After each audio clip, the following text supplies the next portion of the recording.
Alright, hello everyone, it's Happy, and today we're going to be looking at all the armor changes regarding heavy tanks in update 10.3. So basically we're going to be comparing the armor profile of a lot of the tanks before and after, and I guarantee it's going to be super duper juicy. And I want to thank Evil Blackberry for providing a lot of these armor comparisons before and after, of course.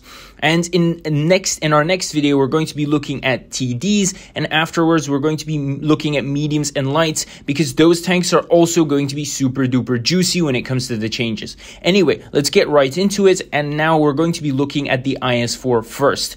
Now, as you can see, in the left-hand side, this is how the IS-4 used to be, and on the right-hand side, this is how the IS-4 will be. This is from a perspective of gold shells, so this is from the perspective of a Concept 1B with gold shells, and as you can see, frontally, the armor is pretty much nerfed. The IS-4 is going to be super duper weak when it comes to facing other heavy tanks, and should I remind you that the Concept 1B only has 310 millimeters of penetration, so like a lot of tanks are going to smash through the IS-4's frontal plate with super duper ease.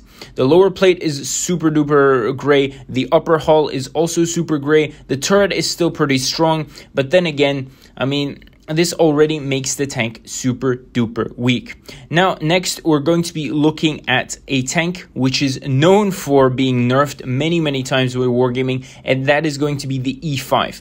Now, as you can see on the screen, again, without gold shells, it doesn't seem like a lot has changed. But if you look at the perspective of an E5 through gold shells, you can already see that the frontal part of the armor is pretty much eaten away. You will be able to smash through the frontal hull of the E5 with super duper ease. Next, we're going to be looking at the T57 Heavy. Again, the frontal part of the hull is pretty much armorless now. The turret has gotten a little bit more red in certain places, but it doesn't necessarily mean anything. It's not like this tank would have blocked a lot of shells with the turret.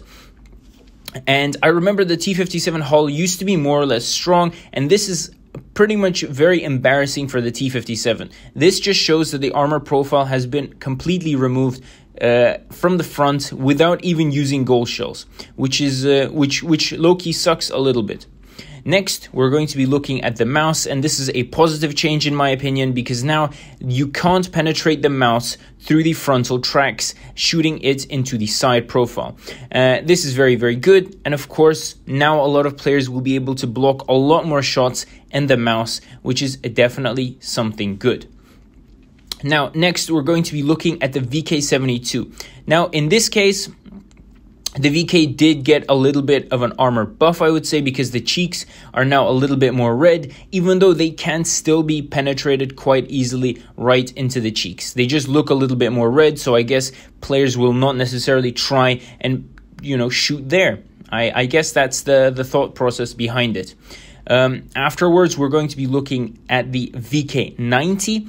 Now, the developers probably thought, the VK90 is probably underpowered, therefore, let's buff more armor on this tank. And now this tank has a very strong lower plate, and I really don't know where to pen this tank anymore.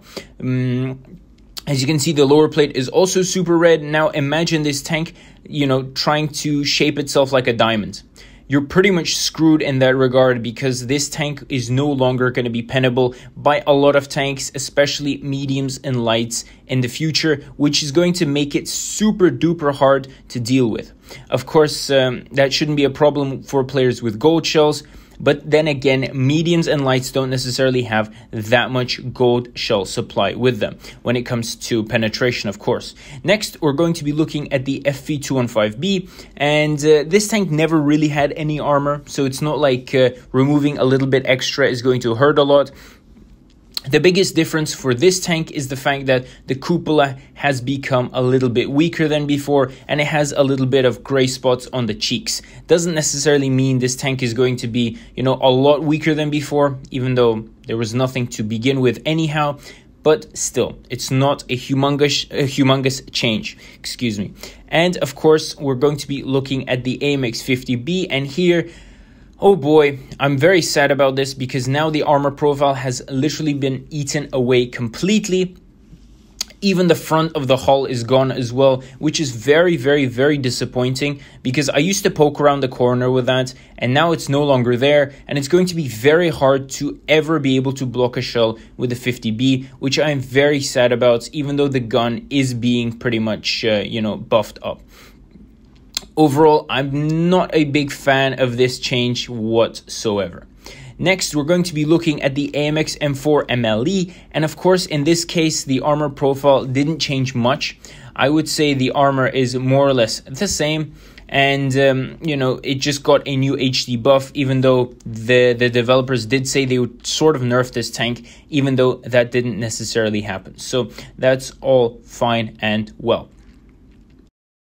Lastly, we have the Object 260, of course, and in this case, the armor profile has been buffed up a little bit. Now, the front of the hull is no longer pennable simply by shooting gold at it, and it's gotten very, very strong indeed. I'm quite impressed with this tank, and whoever owns it now should really be happy because the gun is great, the mobility is great, and now you have good armor, so you have a great combination of everything.